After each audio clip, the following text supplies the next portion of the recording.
اعوذ بالله من الشیطان الرجیم بسم الله الرحمن الرحیم ګرانو کتونکو پیام خیبر ډیجیټل نیوز سره جی سرفراز دورانی تاسو ته نوخار الفجر سکول سیستم رجی تاسو ته مینه ډک سلامونه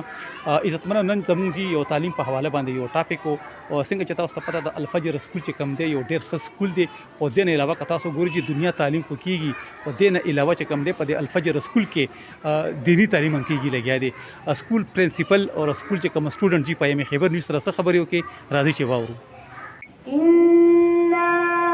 أعطيناك الكوثر فصل لربك وانحر إنه لا يأتي إلا بخير ترجمہ رسول اللہ صلی اللہ علیہ وآلہ وسلم نے فرمایا شرم و حیا نہیں لاتے دورانی صاحب د ټول ناول خو زه تاسو شکریا ادا کوم چې تاسو زموږ د ادارې ته الفجر ایجوکیشن سیستم ته تاسو راغلی موږ ته مو ټایم راکو دلته کې مو وزټ وکړو ډیره مننه الله دې ستاسو په عمر کې برکت واچي تاسو زمانه تاسو کو چې زما علم مو کړی دی د مدرسې نه فراغت شوی دا غینه پس ما د سکول ولې کولو کوجی نو دورانی صاحب دا سدا چې الحمدلله ما دا دوران علم چې ما کله علم حاصلولو زما په ذهن کې یو نقش جوړ چې زه به ان شاء الله العزیز په مدارسو کې علما ډیر کافی دي طلبا دي هغه مدارسو کې علما لګیا دي د طلباو چې کوم ذهن سازي کوي هغه دین طرف ته جوړي ما خپل ځاني ما دا یو سوچ کړو چې ان شاء الله العزیز زه به د دین مدارسو نه علاوه چې کوم دنیاوي تعلیمي ادارې دي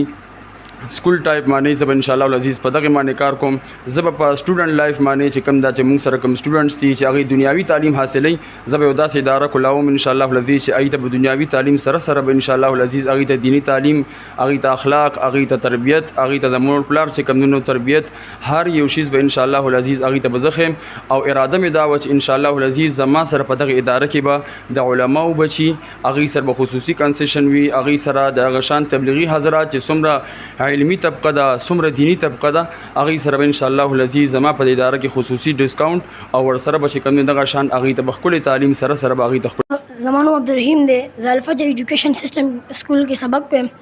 زه کلاس 8 کې تعلیم ډیر ښه شی دی په معاشري کې او زه چې خپله تعلیم وکړم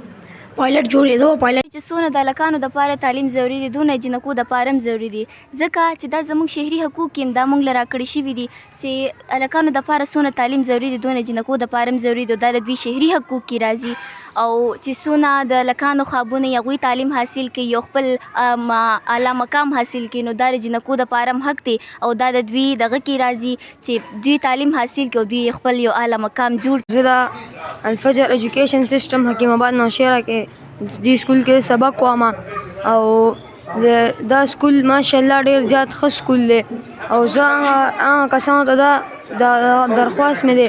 چې کوم یو کسان په کور کې ناست دي سبق نشي ویلی لا تعلیم نه حاصل کړی لا یتیمانان یې سم زه ته دا درخواست کوم چې د الفجر ایجوکیشن سیستم سکول ته راشي تاسو به تعلیم سره سره ادب هم زده کوئ او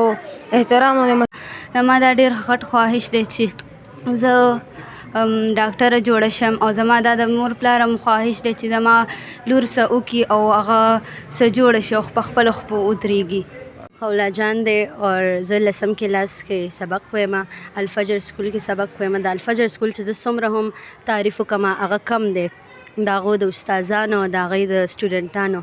تاسو ما نه د تعلیم باره کې تپوس وکړو چې تعلیم ولې ضروري دی تعلیم خو ډېر زیات ښه شیز دی تعلیم مونږ ته اخلاق ښایي تعلیم مونږ ته د زندګي تیرولو طریقه ښایي